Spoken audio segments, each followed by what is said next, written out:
Welcome to Confessing the Faith, the theological and devotional walk through the 1689 Baptist Confession of Faith. I am your host, Sam Waldron, pastor of Grace Reformed Baptist Church in Owensboro, Kentucky, and president of Covenant Baptist Theological Seminary. We have been considering chapter 14 of the Confession, which opens up the subject of saving faith. We have worked our way through its 3 paragraphs. In this talk, I need to say something about the nature of saving faith. Reformed theology traditionally speaks of saving faith as consisting of 3 things. The Reformed taught that faith consisted of notitia, knowledge, assensus, or assent, and fiducia, trust.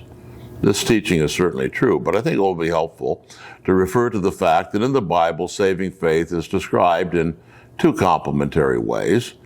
Faith is first of all conviction of the truth of the gospel. We might say it is believing that. And then faith is commitment to the Christ of the gospel, or we would say believing in. Let me very briefly present these 2 ways in which saving faith is shown in the Bible. Faith as conviction of the truth of the gospel, or believing that, is the burden of the passage that beyond any other sets out to define saving faith in a more or less formal way in the Scriptures. Listen to Hebrews 11:1. Now faith is the assurance of things hoped for, the conviction of things not seen. Faith then is assurance and conviction that the gospel of Christ is true. Hebrews 11:6 confirms this. And without faith it is impossible to please him, for he who comes to God must believe that he is, and that he is a rewarder of those who seek him. Faith is believing that the gospel and its promises are true. But faith is also commitment to the Christ of the gospel. It's believing in. I like the word entrustment as a synonym for commitment here. It is entrustment to the Christ of the gospel. Believing is linked with 2 prepositions in the New Testament which illustrate this perspective on saving faith. Saving faith is believing into Christ. This is prominent in the Gospel of John, where it's often said, and his disciples believed into him, chapter 2:11. Chapter 3:16, whoever believes into him shall not perish. Chapter 3:18, he who believes into him is not judged because he has not believed into the name of the Son of God. 4:39, many of the Samaritans believed into him. 6:29, this is the work of God that you believe into him.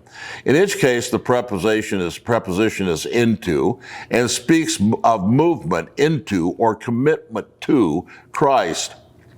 The second significant preposition used with believing is upon. This speaks of resting upon Christ. Romans 4:5 is key here, but to the one who does not work, but believes in, the Greek preposition is epi, which means upon, but believes upon him who justifies the ungodly.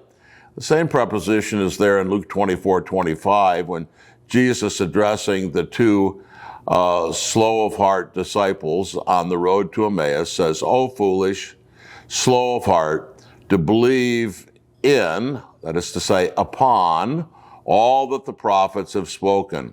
A disturbed soul is contrasted with believing upon the prophets and the calm it gives. So this is the biblical description of saving faith. It is conviction of the truth of the gospel. It is believing or commitment to the Christ of the gospel.